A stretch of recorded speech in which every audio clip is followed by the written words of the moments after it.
prestamos de verdad una cordial bienvenida y un agradecimiento a los que estamos conectados en este momento para esta charla que tenemos el día de hoy con un tema súper interesante con la diversidad de los manglares y continuar con el tema de la biotecnología gris. Que tiene que ver mucho con bioprocesos para bioremediación y para tratar de, digo yo, de desembarrarle de alguna manera en lo que a veces hacemos los seres humanos y que afecta al ambiente. Entonces, cómo la ciencia se convierte en esa herramienta para mejorar lo que no hacemos bien, quizás para mí y desde mi punto de vista es una de las funciones más importantes de este tipo de biotecnología. A todos y a todas, gracias por estar aquí conectados. Mi nombre es Zuli Zavala. En nombre de la Biblioteca Luis Ángel Arango, pues les damos nuevamente la bienvenida. Agradecemos al profe Javier Vargas, Javier Vanegas, con quien estamos conectados el día de hoy. Profe, de verdad, muchísimas gracias por estar aquí, siendo, como bien me lo mencionaste hace unos minutos, un padre primerizo con bastantes ocupaciones que tienen los chiquitos a estos primeros 5 días de edad. De verdad que te agradecemos inmensamente, profe. A Lorena también, bienvenida y muchísimas gracias por brindarnos la oportunidad de trabajar con la Universidad Antonio Nariño en el desarrollo conjunto de este mes de la ciencia y la tecnología. Ya no nos quedan sino solo como 4 días y es nuestro hijo ya también a punto de volverse un adulto. Entonces, nada, muchas gracias a todos, disfruten de esta actividad. ¿Cómo vamos a operar? De la misma manera que lo hemos hecho en las actividades posteriores, perdón, anteriores. Vamos a tener un espacio donde el profe Javier Vanegas nos va a hacer una presentación con unas diapositivas que ustedes ven en pantalla y en la medida en que cada uno de ustedes como usuarios conectados va teniendo preguntas de una en el chat, de tal manera que cuando el profe Javier termine su presentación vamos a dar paso a la conversación, que es el momento como más bonito que estamos teniendo en estas charlas, un momento para poderle preguntar directamente a él sobre su especialidad y sobre los temas que a nosotros como usuarios nos despiertan curiosidad. Esa va a ser la primera como mecanismo en el chat la pregunta, pero si alguno de ustedes también quiere hacer su pregunta en vivo, escríbame en el chat yo quiero o yo y con mucho gusto en la parte final, cuando estemos en la recta de la conversación, pues vamos a abrir los micrófonos para que puedan hacer sus preguntas y conversar con el profe Javier. Lore, cuéntanos un poquito más de por qué tenemos al profe Javier Vanegas aquí con nosotros. Muy buenas tardes, Zuli. Buenas tardes, Javier Vanegas. Agradezco obviamente su presencia y continuando obviamente con el tema de la biotecnología gris y de pronto enlazando eso de la biotecnología azul con esta biotecnología gris y sobre todo con ese potencial del agua y donde nosotros ayer veíamos un poquito el tema de las microalgas, entonces traemos obviamente al profesor Javier Varegas para que nos hable un poquito más acerca de esos microorganismos, ¿cierto? Esas microalgas y todo su potencial. Javier Vanegas es profesor obviamente en la Universidad Antonio Nariño de la Facultad de Ciencias, biólogo, magíster en microbiología y doctor en biotecnología. Generalmente está asociado con muchos temas de biodiversidad en el suelo y específicamente en manglares. Entonces creo que ese va a ser un ecosistema, por eso digo que ustedes saben que a veces es difícil dividir entre un tipo de biotecnología y otro, y a veces obviamente estos son algunas de las cosas que encontramos como en común. Entonces este es uno de los ecosistemas donde también tenemos que premiar todo este tema de contaminación, etcétera, que estamos trabajando en biotecnología gris esta semana. Entonces, mil gracias, obviamente, Javier, y bienvenido, obviamente, a esta conferencia. Gracias a los asistentes por estar aquí. No, al contrario, muchísimas gracias a ustedes por invitarme al banco, a la biblioteca, a la universidad. Y no, estamos aquí para hacer difusión de ciencia. Si no hacemos difusión de ciencia, nos quedamos en el laboratorio y no podemos contagiar a todos estos muchachos para que se animen a trabajar en biotecnología, para que sigan la carrera de investigación y que esas preguntas que uno se hace de joven, pues las pueda aterrizar a través de ensayos experimentales. Pues el día de hoy les tengo esta conferencia que se denomina Diversidad de microorganismos de manglar. Cuando uno habla de diversidad, pues tiene que responder a dos preguntas. La primera es quiénes están ahí y qué están haciendo. Entonces es un poquito trabajar en la oscuridad, porque porque realmente uno los microorganismos no los puede ver a simple vista y todo lo que uno hace es a través de ensayos para determinar qué es lo que podrían, cómo se están manifestando. Y esto trae muchos retos y tal vez el primer reto es que el 0,1 y el 1% de los microorganismos que hay en una muestra son cultivables. El 99% de los otros microorganismos no son cultivables. ¿Qué significa esto? Que no tenemos la posibilidad de verlos, de poderlos aislar, de poder manipularlos. ¿Y por qué no son cultivables? Porque cada microorganismo tiene unas condiciones necesarias para que se desarrolle. Y tal vez una de las principales fuentes de riqueza de microorganismos es el suelo y las relaciones que establece con los organismos asociados al suelo, como pueden ser las plantas, insectos y todo un ecosistema. Les quiero decir que en un gramo de suelo, ¿cuánto es un gramo de suelo? Es lo que yo creo que es el suelo que cabe en una uña de nuestras manos. Eso realmente no es nada. Pueden existir entre 26.000 y 53.000 especies bacterianas.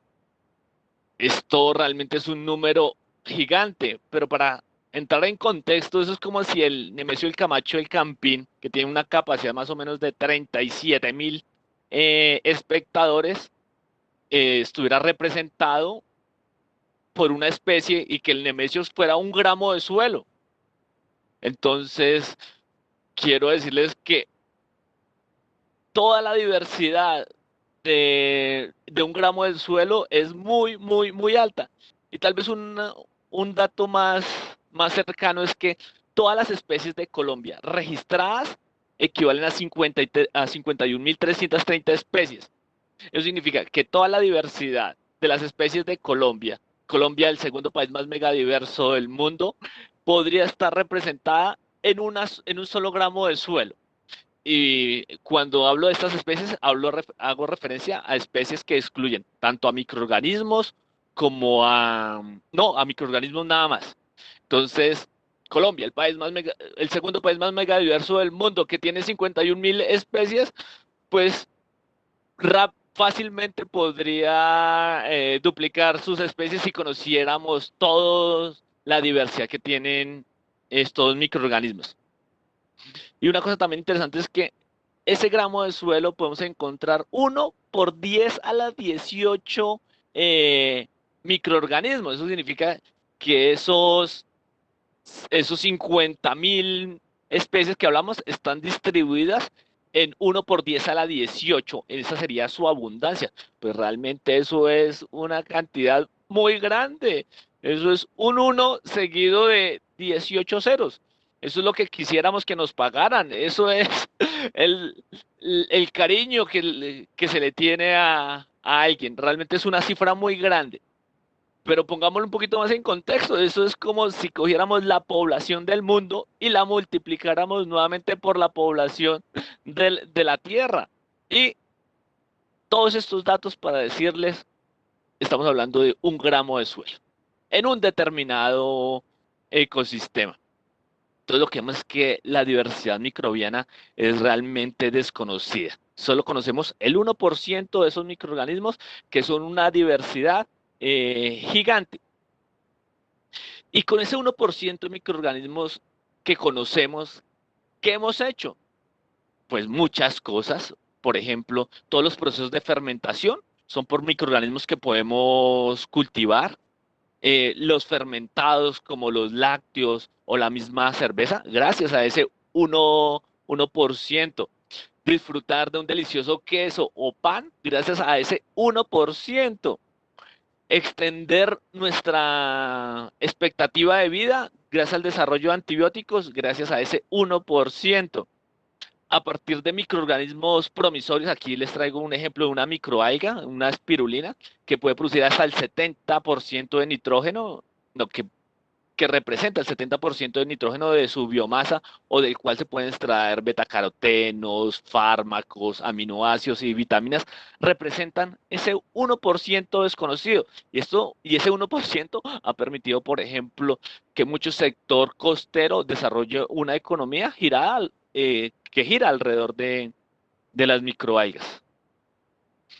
Pero ¿cómo es posible que estos microorganismos sean omnipresentes? En todos lados los encontramos. Y les traje este reloj biológico, este reloj geológico. ¿Cómo se representa ese reloj geológico? De la siguiente manera. Entonces aquí les voy a dar un puntero. Entonces resulta que la Tierra se desarrolló hace 4.500 millones de años y lo que se hace es dividir esos 4.500 millones de años en 24 y tendríamos nuestro reloj biológico. Y en nuestro reloj biológico, a las 2 de la mañana la luna se estrella con la Tierra, a las 4 de la mañana aparecen los primeros, sea el origen de la vida. Ya por ahí a las 9 de la mañana comienzan a aparecer las primeras bacterias produciendo oxígeno. Las primeras bacterias los primeros organismos que se parecen a las plantas ya alrededor de las 6 de la tarde. Los primeros dinosaurios van apareciendo ya a las 11 de la noche. El primer Homo sapiens aparece a las y 23:29 con 12 milésimas de segundo.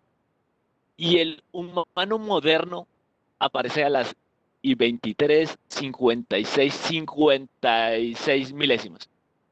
Hey, uno viendo este reloj geológico, uno dice, ¿cómo así que estamos en la punta de la pirámide? No, puro cuento. Hasta ahora estamos comenzando a explorar la Tierra, pero lamentablemente hemos hecho una exploración y explotación inadecuada, lo cual pone ahorita en riesgo la sostenibilidad de la misma especie sobre este planeta. Entonces, en vez de estar buscando cómo explorar otros planetas, deberíamos es ver cómo podemos conservar nuestro territorio. Entonces, realmente los microorganismos nos llevan muchísimo tiempo explorando la Tierra y eso les ha permitido pues llevar más de 3.450 millones de años explorando diferentes estrategias para estar en todos lados. Y como dicen, más sabe el diablo por viejo que por diablo. Entonces, el tiempo que llevan las bacterias aquí sobre la Tierra ha sido suficiente para poder estar en todo lugar. Y esto ha generado una gran diversidad metabólica de microorganismos. Tal vez cuando uno está en una cajita de Petri, los microorganismos o todas las bacterias son muy pocas las formas que uno obtiene, pero la diversidad metabólica es absurda. Entonces, encontramos microorganismos creciendo en desiertos, entonces sometidos a altas temperaturas, alta radiación, escasez de agua, que limitaría el crecimiento de cualquier eucariota. Pero ellos están ahí presentes en lugares sometidos a altas temperaturas, donde la materia orgánica es limitada, ahí están los microorganismos. Desiertos blancos como pueden ser los glaciales, también con condiciones limitantes para el desarrollo de la vida, ahí están los microorganismos ejerciendo su poder.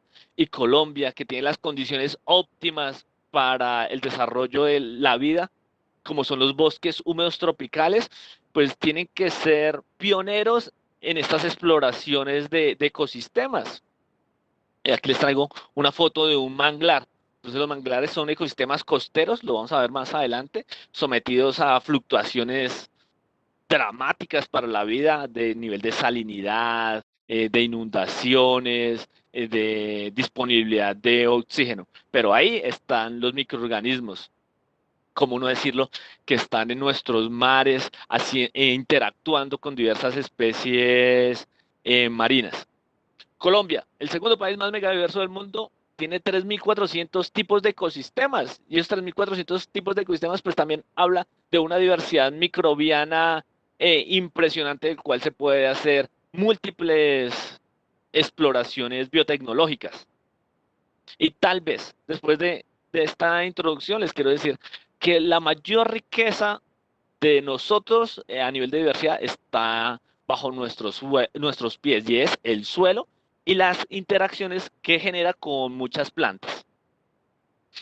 Y esto ha traído un término que se denomina efecto rizosférico.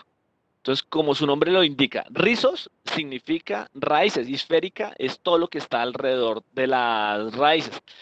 Entonces, la planta lo que hace es emitir exudados rizosféricos. Exudado, aquí tenemos una planta, la raíz, y la raíz, las plantas tienen la capacidad de exudar carbohidratos, azúcares, ácidos carboxílicos, aminoácidos, que son bloques para poder construir proteínas. Entonces, a pesar del suelo ser muy mega diverso, existen puntos calientes de diversidad y son esos espacios rizosféricos. Entonces, la planta lo que va a hacer es, a través de la fotosíntesis, va a poder capturar CO2 para crear fuentes de carbono, y esas fuentes de carbono las va a expulsar a través de las raíces. ¿Para qué? Para atraer microorganismos. Y estos microorganismos, por lo general, pueden tener relaciones benéficas para la planta. ¿Cómo qué tipo de relaciones benéficas? Pues pueden producir sustancias promotoras de crecimiento vegetal que hacen que estas plantas puedan soportar diferentes tipos de estrés, como la inundación, la sequía, la alta salinidad. Inclusive, estos microorganismos tendrían la capacidad de biocontrolar microorganismos no deseados, los cuales generan infecciones y dan muerte a las plantas. Entonces, también se dan unas interacciones negativas. Entonces, esos ecosistemas tan ricos en nutrientes, pues quieren ser colonizados por muchísimos otros microorganismos. Y esos otros microorganismos, pues pueden generar infecciones, las cuales podrían ser controladas por estos microorganismos benéficos. Actualmente se asocia la raíz como sería como el intestino de nosotros los humanos. Y recuerden que en el intestino de los humanos ya hablan que la microflora que nosotros tenemos es la eh, nuestros, que controla nuestro comportamiento, que determina nuestra nutrición, que determina nuestro estado físico, que nos hace o no, nos puede predisponer a diferentes tipos de enfermedades, de depresiones. Entonces, el estudio de microorganismos se ha centrado mucho en estos microorganismos que están colonizando las raíces de las plantas. Sin embargo, esta diversidad desconocida pues está sometida a fuertes tensiones que la afectan. Tal vez el primero es, Colombia se considera que el 51% es bosque, pero como todos sabemos, ese bosque está sometido no solo a talas, sino a quemas indiscriminadas, los cuales están afectando nuestra diversidad. Tenemos el otro problema, es que la frontera agrícola y ganadera cada vez hace más presión sobre nuestros bosques y ecosistemas. Inclusive, dicen que esta pandemia que estamos viviendo obedece a esa misma presión. Cada vez estamos expuestos a nuevos seres a los cuales nunca habíamos tenido contacto. Se estima que este cambio climático haría desaparecer a una de cada 6 especies de la Tierra, y en Sudamérica se estima alrededor del 23%. Entonces, lo que estamos viviendo ahorita realmente es una extinción masiva provocada por nosotros los humanos. Entonces, eso nos tiene que hacer conscientes sobre todos los actos que desarrollamos. Y lo peor de que desaparezcan las especies es no saber que existían, y peor, desconocer para qué podrían servir. Entonces, aquí aparece una área que es la microbiología ambiental. Entonces, como les decía, tiene dos enfoques. Entonces, a partir de una muestra de cualquiera de los ecosistemas que hemos visto, que están bajo condiciones extremas, como de temperatura, humedad, salinidad, tenemos la muestra, y existen dos estrategias. Una es dependiente de cultivo. Las independientes de cultivo simplemente se hacen series de dilución, y en una plaquita y en una plaquita podemos ver nuestras bacterias. Y ahora aparece una nueva estrategia que es la independiente de cultivo. Esta es la que nos puede permitir ver ese 99% de microorganismos que no van a crecer en una cajita de Petri. Entonces, por lo general, se hace una extracción de DNA o RNA, después se hace un proceso de secuenciación y después, por bioinformática, podríamos saber quiénes están ahí y qué funciones están cumpliendo. Esta herramienta que nos permite resolver estas dos preguntas se ha denominado metagenómica. Entonces, meta significa más allá y genómica es el DNA que contiene un organismo. Entonces, la metagenómica nos permite obtener o estudiar todos los genomas que podrían haber en una muestra ambiental sin necesidad de cultivarlos. Cuando uno cultiva, está sesgando el número de especies a las que solo pueden crecer bajo las condiciones que uno está determinando en una cajita de Petri, como son nutrientes, la fuente de carbono, la misma temperatura. Entonces, en un análisis de metagenómica uno puede ir a muestrear a diferentes ecosistemas o inclusive ahorita hablan de los microbiomas de boca, de brazo, de estómago, de prácticamente cualquier nicho. Se hace una extracción de DNA, se manda a secuenciar. ¿Qué significa secuenciar? Pues tener el orden de las bases nitrogenadas, las cuales van a determinar lo que somos realmente. Entonces hacemos una estimación de microorganismos y sus genes usando ya las secuencias conocidas. Entonces, la secuenciación nos permite obtener las secuencias y nosotros a través de secuencias conocidas, pues podemos asignarle tanto nombre, quiénes están, o funcionalidad. Entonces, la funcionalidad la denominamos análisis funcional o análisis filogenético, que serían esas relaciones cuando uno ya tiene el nombre. Entonces, esta es una herramienta que ha revolucionado y ha cambiado las ciencias. Y aquí les traigo una gráfica que habla sobre la velocidad de secuenciación y cómo ha evolucionado a lo largo de los años. Entonces, al principio se hacía secuenciación basado en geles y realmente eran muy pequeños los fragmentos que se podían obtener de una secuencia. Ya después aparece la secuenciación de primera generación, donde se estandariza la secuenciación. Aquí el más conocido es Sanger, la secuenciación por capilaridad. Y ya en los años pasados los 2005, vemos tecnologías de próxima generación o de segunda generación, como es Illumina, la cual permite en muy poco tiempo secuenciar el genoma del ser humano. Lo que antes fue el genoma humano que se demoró años, ahora en par de horas se podría hacer la secuenciación del genoma de una persona. Y ya hablamos de secuenciación de tercera generación. Y es que ya no necesitamos extraer la muestra, ir y obtener la muestra, extraer el DNA y secuenciar, sino que directamente podríamos llevar un aparatico, un nanopor que parece un celular, poner la muestra ahí en campo y obtener la secuenciación. Entonces realmente esto ha evolucionado de una forma impresionante, la información que se genera cada vez es mayor y por lo tanto los descubrimientos pues son más relevantes. Mientras que antes, no sé, hace un par de años uno se podía graduar con la estandarización de un G, de un primer, amplificando un gen de interés. Ahora tú ya te tienes que graduar, es secuenciando genomas y ahora te gradúas haciendo metagenómica de diferentes ecosistemas. Entonces les quería traer algunos de los resultados que hemos obtenido de este proyecto denominado Diversidad Taxonómica y Funcional de Microorganismos de Manglar de La Guajira, mediante un acercamiento de metatranscriptómica. Entonces, aquí aparece una modificación del término. Entonces, es meta, más allá, transcriptómica. Entonces, no solo extraemos el DNA, sino que extrajimos también el RNA para ver qué resultados obteníamos. Entonces, es un proyecto financiado por la universidad, universidades aliadas como el Colegio Mayor de Cundinamarca, la Universidad Nacional y el antiguo Colciencia, actualmente Ministerio de Ciencia y Tecnología.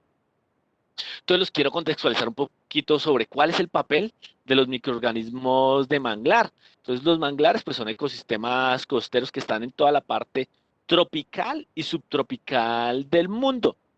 Entonces más o menos se estima que Colombia tiene alrededor de unos 372.000 hectáreas de manglar. ¿Por qué los manglares son importantes? Pues prestan diferentes servicios ecosistémicos, como es la captación de CO2, el mantenimiento de flora y fauna.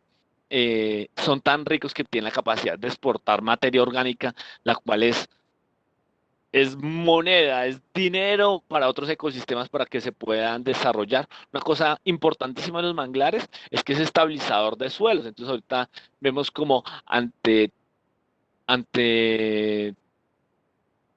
terremotos, no, huracanes, estos son los que van a contener el huracán para que las poblaciones costeras pues no se vean afectadas. Entonces, atacar el manglar es atacar a las poblaciones costeras. Y tal vez uno de los elementos también más importantes es que es hábitat de reproducción y desarrollo de múltiples especies pesqueras. Todos estos servicios ecosistémicos se estiman alrededor de 194.000 dólares por hectárea. Entonces, realmente nos debería doler cada centímetro de manglar que estamos talando. ¿Y, y por qué? Porque sin manglares, pues no podríamos consumir o hacer uso de los pargos. Aquí tenemos la planta de manglar, entonces vemos esas raíces grandes, las cuales sirven para que los grandes depredadores no vayan a capturar estos, en este caso, este pargo. Entonces el pargo, como es pequeño, se puede mover muy bien entre estas ramas no, raíces, estos zancos. Y ya cuando tiene un tamaño adecuado, pues sale al mar y se pueden pescar. Entonces está el pargo amarillo, el mero, tenemos el jurel, todos estos criados en los manglares, cuando logran su talla, una talla adecuada, salen de los manglares a hacer su vida. Aquí vemos una pequeña planta de manglar sometida a altas temperaturas, un problema, no, un problema no, una limitante para el desarrollo de, de otros tipos de organismos son las fluctuaciones de salinidad. Entonces llega la marea y está acumulando sales, las cuales pueden inhibir el crecimiento de muchos organismos. Se presentan suelos inestables en los cuales las manglares se pueden establecer gracias a esas raíces. Y otra cosa muy importante son las bajas tensiones de oxígeno que van a limitar el desarrollo tanto de las plantas como de los microorganismos. Curiosamente, los manglares son asociados como uno de los ecosistemas más productivos del mundo, comparados con los de los bosques tropicales. ¿Y por qué esta, esta alta productividad? Pues a un elemento que es el ciclaje eficiente de nutrientes. ¿Eso qué significa? Que lo que cae en el manglar no se pierde, rápidamente es reciclado. ¿Y quiénes son los encargados de hacer ese ciclaje de nutrientes a pesar de las condiciones de estrés? Pues los microorganismos. Entonces aquí les traigo un dibujo. Entonces, este dibujo lo hizo mi directora de maestría, la doctora Gina Holguín, y ella era una rubia. Entonces ella se representa como la planta de manglar y como el manglar está soportando la pesquería y quienes respaldan al manglar, pues diferentes tipos de microorganismos que están participando, por ejemplo, en el ingreso de nitrógeno para que el manglar crezca y por lo tanto pueda mantenerse la costa, la economía pesquera. Lamentablemente los manglares a nivel mundial se han perdido alrededor de un 57%. Esto es realmente injustificado. Y aquí vemos al fondo una caterpillar destruyendo el manglar. ¿Para qué? Para hacer construcciones de vías, para hacer construcciones hoteleras o simplemente para hacer tala y aprovechamiento de su madera.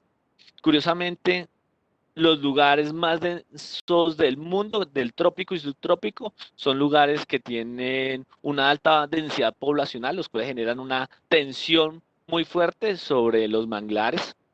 En los manglares llegan derrames de petróleo. Lamentablemente todos los ríos desembocan en manglares.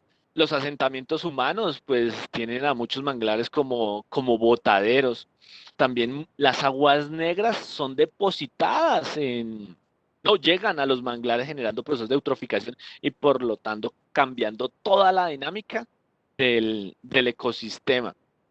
Uno de los casos más sonados en Colombia es la muerte en la Ciénaga Grande de Santa Marta, donde hicieron una carretera donde no permitieron el flujo del agua salada con, con la dulce y generó unos procesos de hipersalinización súper fuertes donde murieron hectáreas muchísimas hectáreas de manglares. Nosotros nos fuimos a muestrear un lugar extremo para nosotros, que es la Guajira. Nos fuimos a un lugar que es la desembocadura del río Ranchería y muestreamos en un lugar que se llamaba El Riito, que queda muy cerca a Riohacha. En este lugar llegan directamente aguas negras de esta población. Fuimos también a un brazo de ese río, que es el brazo Calancala, y, y también muestreamos un parque natural. Entonces aquí les muestro parte del manglar. Entonces es pequeño, un pequeño estrecho que tenemos allí en el manglar que tiene diferentes concentraciones de salinidad y al lado en la parte de sus pantallas vemos todo el crecimiento de Riohacha, haciendo cada vez más presión sobre el manglar, no solo virtiendo aguas negras, sino haciendo explotación de maderas y disminuyendo su hectárea. Entonces obteníamos muestras de esos manglares y se hace una extracción de DNA y esa extracción de DNA la dimos en 3 tubitos, uno para hacer 16S. 16S es la forma para poder ver qué bacterias están ahí, ITS para saber qué hongos están allí y DNA total para saber qué actividades funcionales estarían haciendo esos microorganismos. Entonces lo primero que vimos es que, entonces aquí esto es un mapa de calor donde tenemos diferentes abundancias de algunos microorganismos. Entonces encontramos una gran diversidad de microorganismos y estos microorganismos estaban separados por la salinidad. Entonces vemos, por ejemplo, aquí todo lo que está en azul intenso significa altas abundancias y vemos como salinidad alta es donde hay mayores abundancias, en salinidad baja existen menos abundancias, y salinidad media es una mezcla entre las dos. Y encontramos microorganismos también que eran favorecidos por la salinidad alta o en otros no existían. Entonces, por ejemplo, todos estos microorganismos aquí están favorecidos por la salinidad alta, pero desaparecen en salinidad baja y sus abundancias se ven disminuidas en salinidades medias. También pudimos determinar qué tipo de hongos estaban en esos manglares.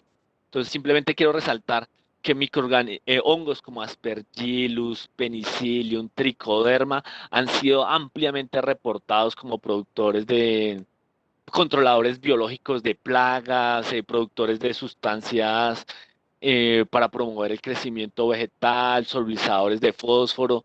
Entonces, realmente tiene bueno, y tal vez el papel más importante de estos microorganismos, de estos hongos, es la degradación de la materia orgánica para que quede disponible, es generar la gasolina para que toda la dinámica de los microorganismos se pueda dar. También hicimos un análisis de algunos bioindicadores de contaminación en los suelos de manglar. Entonces, lo que veíamos a través de este análisis estadístico es que las muestras de lugares no contaminados se separaban de los lugares contaminados. Entonces, vemos cómo la influencia humana está cambiando esta riqueza y las abundancias encontrados en manglares contaminados y no contaminados. Y podemos establecer algunos géneros que podrían establecer si un manglar está contaminado o no. Pues, por ejemplo, Marinobacterium, Marinobacter, Clostridium, son microorganismos asociados a lugares impactados por el humano. Bueno, con respecto a la metagenómica funcional, ¿qué es lo que están haciendo? Entonces, aquí les traje algunas de los resultados que obteníamos. Es, por ejemplo, cómo ellos participan en ciclos bioquímicos como el metano, el nitrógeno y el azufre, que la salinidad afectaba a los microorganismos que estaban asociados al ciclo del metano. Eh, También encontramos, por ejemplo, que los ecosistemas no contaminados, la fijación biológica era muy alta y en los contaminados las pérdidas de nitrógeno por desnitrificación eran altas. Entonces eran como dos elementos indicadores de lo que podría ser la calidad de los manglares. También quisimos de alguna manera ver cómo era el impacto antropogénico, eso significa el impacto causado por los humanos en esos manglares. Y una forma de saberlo es preguntándonos cuál es el potencial de los microorganismos de manglar para degradar xenobióticos. Entonces, ¿qué significa xenobióticos? Entonces, xeno significa extraño, raro, y bióticos de origen biológico. Entonces, ¿qué son compuestos xenobióticos? Aromáticos, pinturas, pesticidas, eh, petróleo, todos estos elementos no deberían estar en el ecosistema. Y queríamos ver si los microorganismos de manglar tenían la potencialidad de degradarlo. Y encontrábamos aquí en las lecturas más altas, del 23 y el 20% estaban asociados a la degradación de benzoatos, de drogas, de cloralcanos, cloroalquenos. Una cosa curiosa de esto es por qué los microorganismos tienen la capacidad de degradar estos xenobióticos si nunca han estado expuestos. Entonces vemos que muchos de estos compuestos son compuestos aromáticos y estos compuestos aromáticos pues los encontramos, por ejemplo, en taninos propios de los manglares. La materia orgánica también está llena de muchos de estos anillos. Entonces, las condiciones propias del manglar, que es la exposición a compuestos aromáticos, pues los hace eh, propicios a los microorganismos para que cuando se encuentren con agentes xenobióticos, por lo menos puedan romper el anillo de estos aromáticos y eso hace que la degradación sea mucho más rápida, más eficiente. Nos quisimos preguntar qué compuestos antimicrobianos nos están sintetizando en los manglares. ¿Y por qué esta pregunta? Porque como llegaban tantas aguas negras, entonces nosotros decimos, bueno, estas aguas negras pues podrían tener antibióticos y por lo tanto las bacterias deberían tener una respuesta para sobrevivir ante este estrés. Y lo que encontramos era que los elementos más frecuentes eran la síntesis de streptomicina y la síntesis de monobactámicos. ¿Qué significa esto? Bueno, ¿y qué es lo que están haciendo esos compuestos? Esos compuestos simplemente lo que están haciendo es haciendo inhibición de la síntesis de proteínas. Nos quisimos preguntar cuáles son los mecanismos de resistencia a estos compuestos antimicrobianos, cómo el microorganismo se defiende ante la presencia de un determinado antibiótico.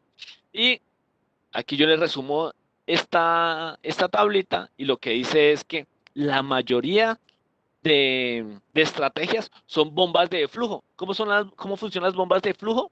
Entonces, está el antibiótico, entra al microorganismo y estas bombas de flujo tienen la capacidad de expulsar. Y oh sorpresa, resulta que estas bombas de flujo también son un mecanismo que utilizan las bacterias para someterse a altas concentraciones de sal.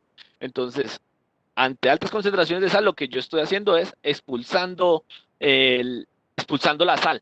Pero ahora ya no tengo sal, tengo un antibiótico y ahora lo que hago es expulsarlo a través de estas bombas de flujo. Entonces, las condiciones propias del manglar que son estresantes, pues son la estrategia para respuestas ante estreses generados por el ser humano.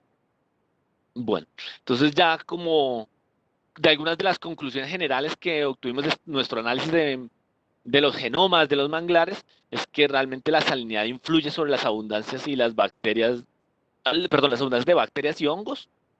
que estos microorganismos participan activamente en el ciclaje de nutrientes, especialmente del metano, el nitrógeno y el azufre.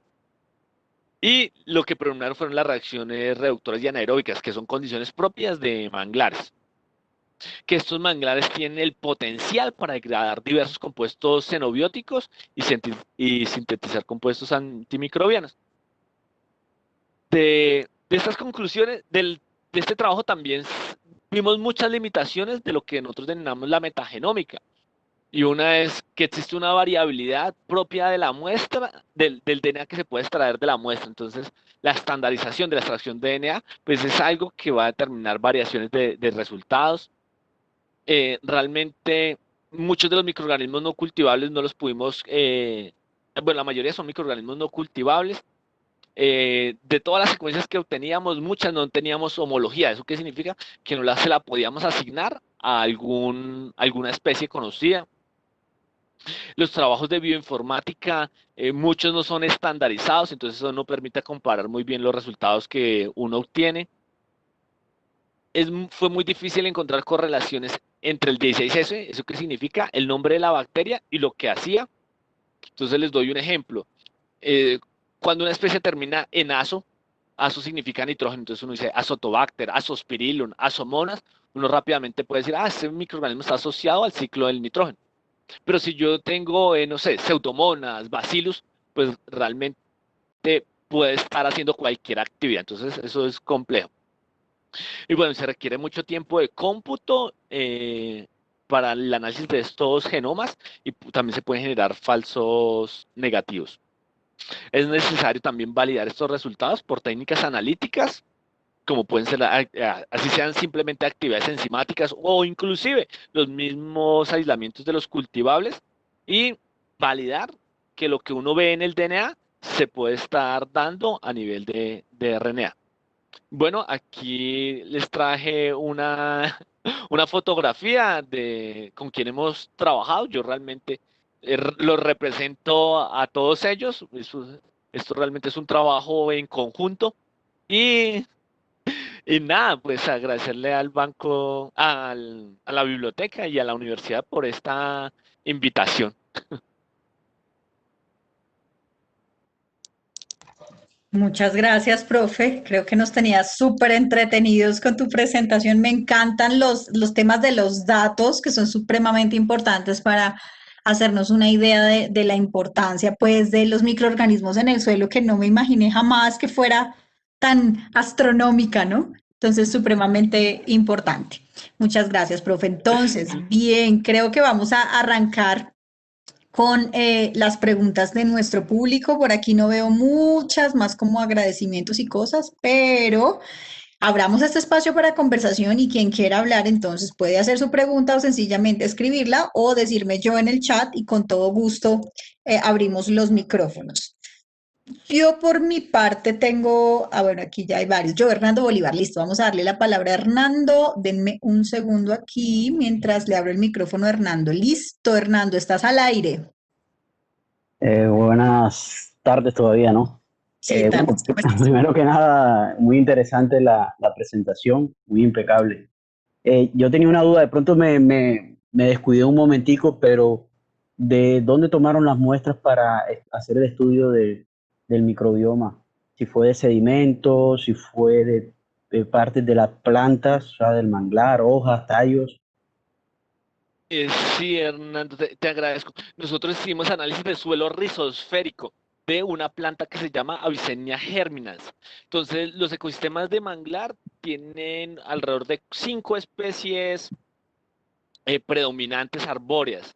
Y una de esas especies es Avicennia germinans, que como su nombre lo indica, tiene unas tasas de germinación muy altas y toleran una alta fluctuación de salinidades. Entonces las encontrábamos tanto en suelos muy salinos a suelos no tan salinos. Entonces ese fue nuestro criterio. Y lo otro es, como les había comentado, el suelo rizosférico es donde hay mayor diversidad microbiana. Entonces fue en suelo rizosférico, se obtuvieron muestras de suelo asociado a las raíces de una planta denominada Avicennia germinans, que por lo general es dominante, en este caso, en los manglares de Río Hacha. Sí, sí, doctor Javier, sí. Nosotros acá, yo soy profesor de la Universidad Simón Bolívar. Nosotros hemos estudiado también manglares, pero acá del Atlántico. Y Ok. también encontramos Avicenia a 90 partes por mil. O sea, son suelos hipersalinos. Pero nosotros estudiamos más microorganismos endófitos. Es, por eso le hacía la pregunta, porque rizosféricos ya sé que están fuera de la planta. Nosotros estamos tratando, ya hemos hecho algunos estudios sobre endófitos de manglar. Y lo que usted indica es que efectivamente en suelos hipersalinos la variación de la microbiota es bastante. Se observa que hay un desplazamiento lógicamente, por el estrés salino que hay dentro de la planta en ese tipo de suelo. Entonces, pero sí, muy, muy interesante. No, y uno ve esas plantas de Avicennia germina, una estrategia de Avicennia germinas para no intoxicarse con la sal es expulsarlo a través de unas glándulas que Sí, las tiene en hojas. las hojas. Entonces uno Sí. ve esas plantas de Avicennia germinas con hojas completamente blancas, chiquiticos, no, Sí, muy maltratados. Y por uno eso va a le mirar. dicen mangle salado. De ahí viene el nombre popular, que le dicen mangle salado porque a través de las hojas él expulsa la sal como un mecanismo de regulación osmótica sobre todo. Nosotros aquí, por Sí, ejemplo, en Galera Zamba tenemos suelos hipersalinos. Nosotros no esperamos que en esas condiciones la verdad existiera manglar, porque son suelos muy hipersalinos, pero pasa igual que lo que usted está anotando, es que las plantas se adaptan de alguna manera. Nosotros creemos que es gracias a los microorganismos. Y, y, y sí, enanismo que le llaman a eso, son plantas muy pequeñas a pesar de que son ya árboles y parecen plántulas. no, claro, y claramente los microorganismos, tanto endófitos como rizosféricos, están determinando la capacidad de estas plantas para poder colonizar estos ambientes tan estresantes. Digamos, eso es una de nuestras conclusiones, y es que las plantas tienen la capacidad de obtener, de atraer microorganismos benéficos que les permitan tolerar estas salinidades. Y en trabajos previos, nosotros encontramos muchísimos microorganismos con la capacidad de promover el crecimiento vegetal. Entonces los utilizábamos para que Avicennia germinas creciera rápidamente. Inclusive también los evaluábamos en plantas de tomate sometidas a estrés salino y también veíamos resultados Es, muy buenos. los datos ya están publicados, o apenas ustedes están. eh, Es- sí, de esto de diversidad microbiana, nosotros sacamos 3 artículos el año pasado, uno de endófito, perdón, uno de hongos en una revista Environmental Pollution y, y sacamos el de la diversidad de xenobióticos y sacamos otro de los ciclos bioquímicos. Si tú deseas, yo puedo facilitarte esos artículos. Entonces, sí, voy a mm, escribir en el chat mi correo, bien, porque bien.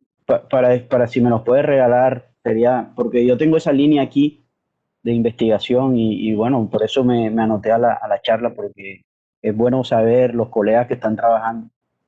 Fernando, fíjate que No, qué bonito también poner en contacto a los investigadores que están trabajando temas diversos que a veces ni siquiera se conocen. Ese también es otra de las cosas claves para nosotros, que ustedes sientan que la biblioteca y la universidad presta estos espacios también para compartir conocimiento, ¿no? Que a veces se queda en unas universidades o en determinadas regiones y no se expande por el país. Entonces, súper, ahí está el correo del profe Javier para que Hernando te pongas en contacto en cuanto puedas. Y claro, nosotros también en el sitio web que estamos programando, pues vamos a poner algunos de esos artículos que cada uno de los investigadores nos recomiende para que los puedan leer. Entonces, si a alguien se le escapa en algún momento y no sabe dónde encontrarlos, también por allí tenemos como esa posibilidad, ¿no? Y hago la cuña, importantísimo para que ustedes sepan que los recursos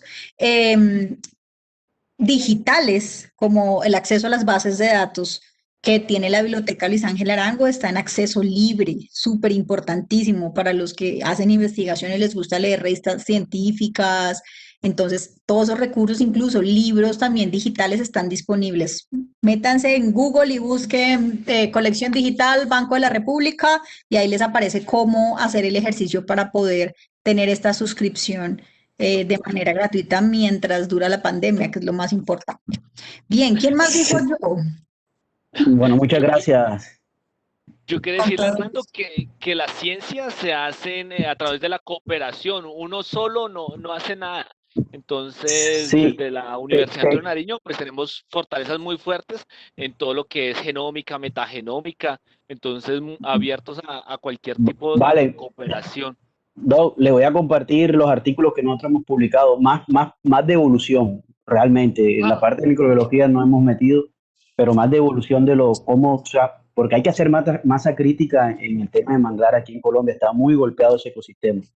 Y creo que todos los que trabajemos en él tenemos que empezar a unirnos porque de alguna manera hay que empezar a defenderlo, a pesar de que hay leyes que lo protegen, eso no se está haciendo de la mejor manera, solamente en la no. reserva. Fíjate que los daños que tuvimos ahorita en esta ola invernal y este huracán se hubieran minimizado si tuviéramos unas reservas fuertes de manglares. Ellos son estabilizadores de este tipo Sí, sí, de fenómenos.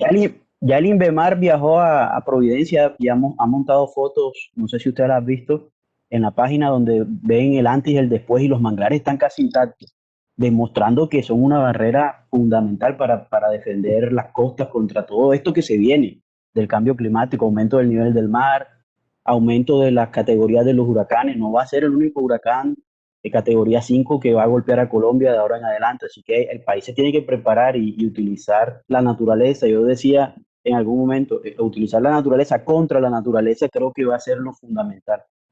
Ya con eso cierro y gracias por la oportunidad. De nada sirve estar haciendo diques que cualquier huracán los va a sacar. Tenemos que conservar nuestros manglares y eso nos va a salvar de este cambio, de los cambios tan fuertes y drásticos que hemos visto a nivel de cambio climático.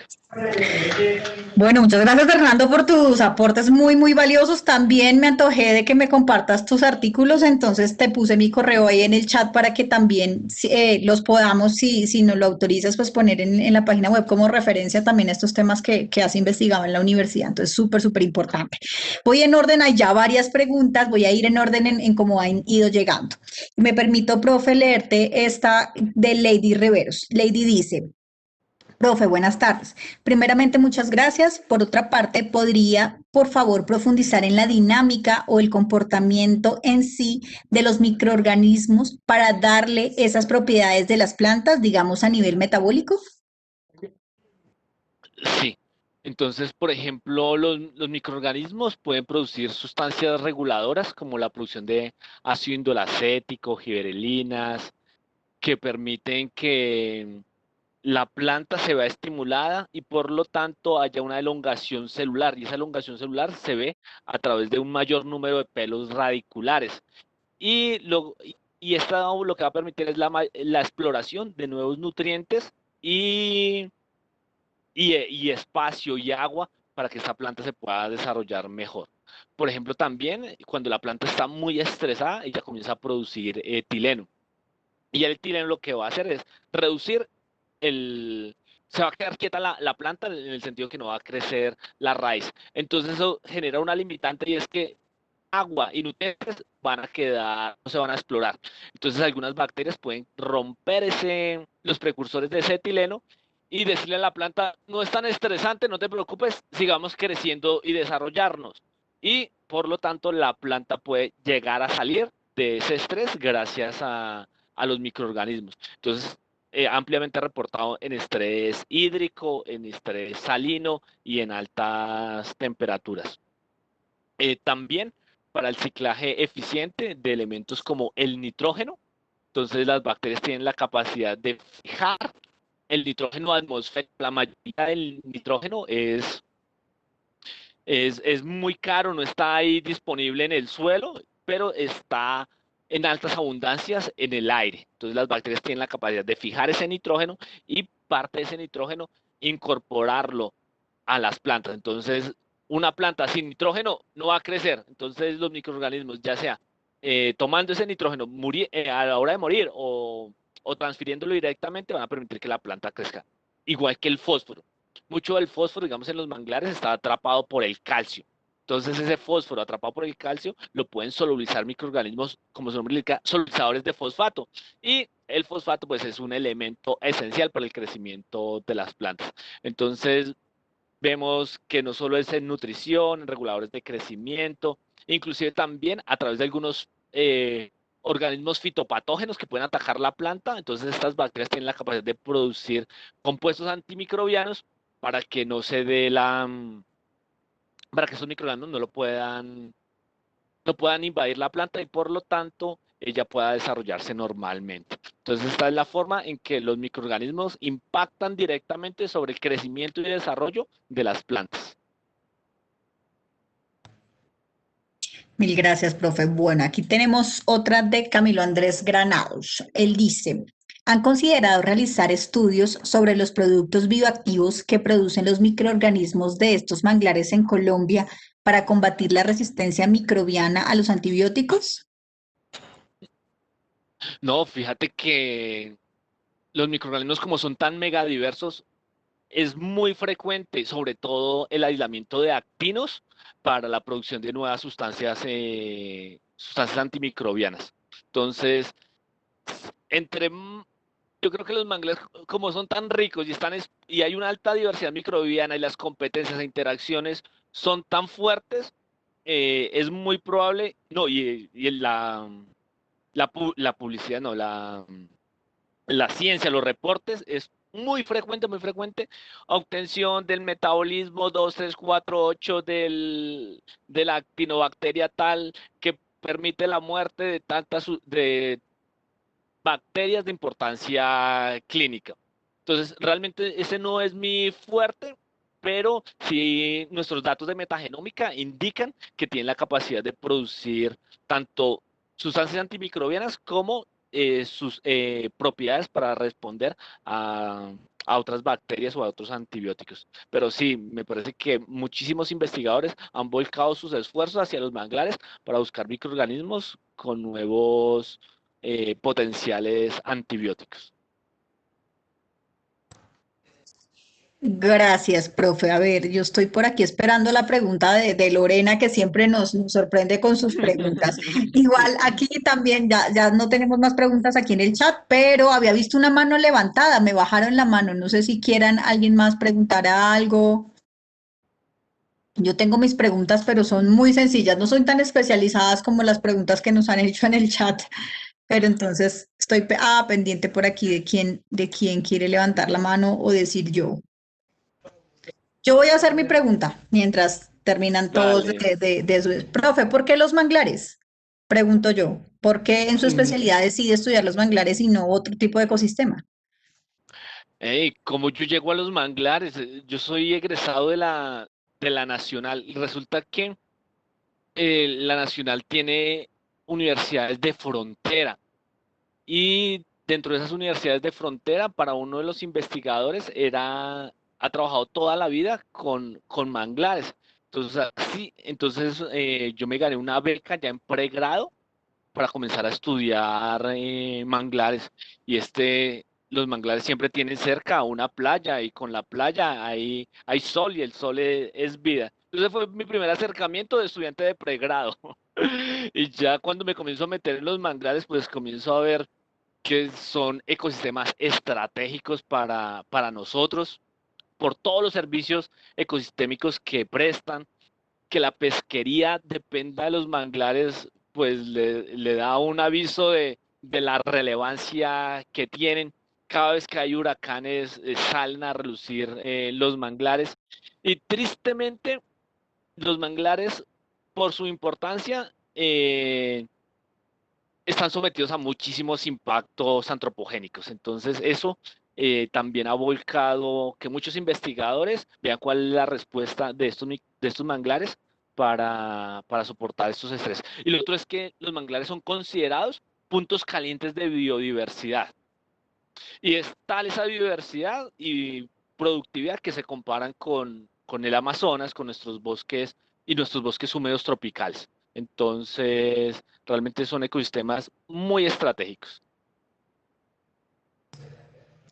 Profe, y volviendo al tema, yo sé que sabes que estas conferencias las ve también muchas personas en retransmitido y quiero pedirte dos cosas. Uno, que hagamos un top 3 de las características que hacen a los manglares tan especiales. Ya nos has dado luces y nos has dicho algunas cosas, pero te voy a pedir del 1 al 3 un top 3 y un top 3 también de cómo nosotros podemos contribuir desde las ciudades o desde las comunidades de pronto más cercanas a los manglares a preservar y a conservar estos ecosistemas. Bueno, entonces, ¿por qué los manglares son tan importantes? El primero, la pesquería. Sin la mayoría de zonas costeras o no hace mucho dependían de la pesquería. Entonces, si yo no protejo los manglares, no voy a tener una pesquería tanto de subsistencia como comercial. Entonces, esto es el primer elemento para proteger los manglares. La segunda son los huracanes. Entonces, ante fenómenos como un huracán, las barras de contención son los manglares. Si quitamos esas barras de contención, pues se va a destruir todo. Y lo otro que me parece relevante es que son puntos calientes de diversidad. Y a través de la diversidad, pues se han obtenido múltiples sustancias de importancia médica, industrial y agrícola. Entonces tenemos que volcar nuestra mirada hacia estos ecosistemas estratégicos para que antes que desaparezcan, sepamos quiénes están ahí, qué están haciendo y a partir de qué están haciendo, poder hacer una explotación biotecnológica. Si perdemos nuestros manglares, pues nos vamos a quedar desconociendo qué tan ricos éramos. Y con respecto a cómo podemos dejar de impactar sobre los manglares, primero es exigiéndole a nuestros gobiernos que se haga un uso adecuado de nuestras aguas sucias. Lamentablemente, muchas de las poblaciones costeras consideran los manglares como el botadero de basura y aguas negras y no ven que están afectando pues todos estos servicios que te acabo de mencionar. Lo otro es que, y un servicio político es que se proteja el manglar, pero ¿cómo se puede proteger el manglar frente a asentamientos urbanos? Es que existan políticas claras para, para los asentamientos de estas poblaciones. Cada vez nos vamos acercando más a nuestros manglares y por situaciones económicas, pues se va extrayendo leña, se hace quema de leñas, pesan más algunos proyectos turísticos o de infraestructura que el mismo manglar. Y lo otro es que tenemos que conocer los manglares. Si nosotros no conocemos los manglares, si no vamos en canoa a meternos entre estos bosques, si no vamos a disfrutar de un pescado de manglar, si no vamos a, a tomar fotos de toda la fauna y flora de los manglares, pues no vamos a darle el valor del manglar. Entonces yo creo que conocer el manglar y hacer un turismo de estos manglares, pues abre nuestra conciencia sobre algo que tenemos que proteger. Gracias, profesor. Sí, es supremamente importante. Y yo sigo con mis preguntas porque tengo un montón de curiosidad también. A lo largo, digamos, de todas estas semanas de la biotecnología y que hemos recorrido ese arco iris biotecnológico, nos hemos dado cuenta que definitivamente la biotecnología es una ciencia, una disciplina que integra muchas otras ciencias y ciencias básicas en particular. ¿Cómo ve usted, profe, el futuro de la investigación en biotecnología aplicada a los manglares?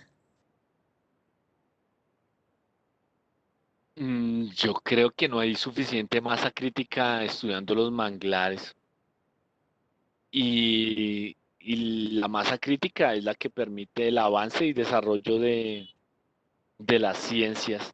Entonces, estudiantes haciendo sus tesis doctorales en manglares, pues realmente son muy pocos y sobre todo en biotecnología. Entonces a mí me parece que ahí hay fuertes limitantes. Sin embargo, veo que muchísimos estudios, por ejemplo, en la obtención de nuevos compuestos de importancia eh, médica, han volcado sus miradas hacia los microorganismos de manglar. Sí, no, y me parece que hay muchas otras, con el avance digamos, de la secuenciación masiva y de la misma biología molecular, yo creo que van a aparecer muchísimas estrategias para desarrollar una biotecnología, no tanto desde lo cultivable, sino desde la obtención de secuencias de interés, DNA recombinante, librerías clonales para obtención de características de importancia para la industria. Y sí, sí, yo creo que esa es, inclusive en una época habrían convocatorias dirigidas al mar, y dentro del mar pues estaban los manglares, y ya esas convocatorias no han desaparecido, entonces la investigación o los recursos también se ven un poco limitados. Pero básicamente lo que nos dices nos da una esperanza grandísima, ¿no? Para que los jóvenes que estén conectados con nosotros o los jóvenes que vean esta transmisión se enteren que existe un potencial inmenso, pero muy pocas personas trabajando en ello, ¿no? Creo que ese es también el resultado de lo que nos acabas de mencionar, ¿no? Quizás no exista el interés porque no se conocen muy bien, pero potencial tienen. No, y fíjate que para publicar en manglares es muy chévere porque no estamos compitiendo con los europeos y muchas veces con los norteamericanos, porque ellos no tienen manglares, o si tienen es en el subtrópico o muy poco. Entonces nosotros tenemos esta riqueza y es una riqueza que tenemos que estudiar porque es nuestra. Y digamos que quitarnos esa competencia de los europeos y los norteamericanos, pues nos tiene que dar unas ventajas importantes, muy importantes. Súper, mi profe, pues no, muchas gracias. Aquí nos llega otra pregunta, dice Nelson Enrique Suárez. Gracias por la charla, profesor Javier. ¿Cómo la extracción de madera también afecta al manglar? ¿Sería posible un ecoturismo en el manglar sabiendo el impacto del hombre con el turismo? Yo creo que no, sí, claro, hay muchísimas estrategias, hay muchísimos proyectos para conocer los manglares, no sé, uno va a Cispatá, va a muchos lugares donde lo que te ofrecen es, vamos, tomamos una canoa y a pescar a los manglares, donde todo es muy, muy artesanal y me parece que eso es muy lindo. Y ya cuando se meta a los manglares, comenzar a ver todas estas especies, por ejemplo, de naves. Un avistamiento de aves en manglares es una cosa espectacular. Eh, Ver esa agua roja en un manglar es algo que no muchas veces se ve. Coger de las raíces de manglar algunos moluscos y no, me parece que el ecoturismo es una estrategia muchísimo más rentable que no poner un hotel frente a la orilla del mar. Muchas gracias. Tú tienes muy motivada, creo que a todos, profes. Bueno, no sé si haya alguna otra pregunta. Todavía tenemos 5 minuticos más para atender una pregunta más. Aquí leo un comentario que hace también Nelson Enrique. Dice, profe, que muchas felicitaciones por Javier Junior. Ay, muchísimas gracias. Qué bonito. Y no, bueno, chévere la Un conversación, pro- profe. De veras que a mí me dejaste muy interesada, sobre todo porque no llegué a pensar de verdad que los manglares fueran tan poco estudiados. Yo me imaginé que era un ecosistema bien peleado y como que abrir un poco los ojos al mundo real, sí, sí lo deja a uno bastante sorprendido, pero con mucho potencial también aquí. Entonces, Ay, no, nada, dime, profe. no, comentarle a Nelson que es un protector más de los manglares que ha nacido. Y bueno, no, pues Laura, profe Laura Acuerdo dice que también que muy buena la charla, que felicidades, profe Javier. No sé, Lore, si quieras decir algo más, alguien alguna pregunta. Y si no, pues entonces damos por terminada la charla de hoy, profe, agradeciéndote nuevamente por regalarnos este tiempo tan precioso para ti en estos momentos. Y pues a todos también, gracias por estar súper conectados, por sus preguntas muy, muy interesantes. Muchas gracias, No, a Javier. ustedes. Excelente realmente como la interacción y sobre todo entender un poquito más esa ciencia básica, ¿no? Y sobre todo ese ecosistema de manglares. Por eso les decía al inicio que la conexión, obviamente para ese tema de contaminación, etcétera. A veces no lo entiende uno a fondo. Y aquí sí nos enseñó Javier muy bien el tema. Gracias. No, Profe, yo cuál, no aquí. me puedo ir sin esta pregunta, perdón la interrupción tan abrupta, pero a varios biotecnólogos les he preguntado lo mismo. ¿Cuál es su microorganismo estrella, profe? Ay, no, yo vivo casado con Azospirillum. Mm, Azo significa nitrógeno, entonces, y spirillum significa que es en espiral. Entonces, media vida estuve trabajando con Azospirillum, entonces un microorganismo promotor de crecimiento vegetal, y es muy bonito ver cómo uno a una plantica le agrega un microorganismo y frente al control uno ve una plantica más linda, entonces uno dice, uy, ¿cómo así? Esto sí funciona. Y esa plantica después uno la somete a un estrés y le agrega la bacteria y uno dice, oh, wow, fíjense que estos microorganismos son agua bendita, no sé qué es lo que hacen, pero por lo menos yo veo los resultados y ya después uno comienza a meterse a, a comenzar a ver cómo es que estos microorganismos están funcionando y entonces uno se encuentra con toda una biología molecular interesante. Entonces, ese es mi Nos va a tener microorganismo, que mandar Azospirillum. ese para las plantas de la casa, Zuli. por supuesto, no, yo Totalmente, por favor. de todos los invitados me llevo su microorganismo estrellas porque tenemos que hacer también el top 5 de los microorganismos que hay que santificar. Es supremamente importante. Bueno, pues No, eso nada. funciona. Seguro que sí, profe. Pues nada, muchas gracias. Entonces, feliz noche para todos. Descansen, sueñen con todos estos microorganismos y el potencial que tienen para la vida. A Feliz ustedes, noche a todos. muchísimas gracias, Muchas me voy muy gracias, Javier. contento. Y nada, les deseo una feliz Navidad. Llegó diciembre con toda su alegría. Feliz Navidad también para ti, profe. Felices Bueno. Pascuas para todos.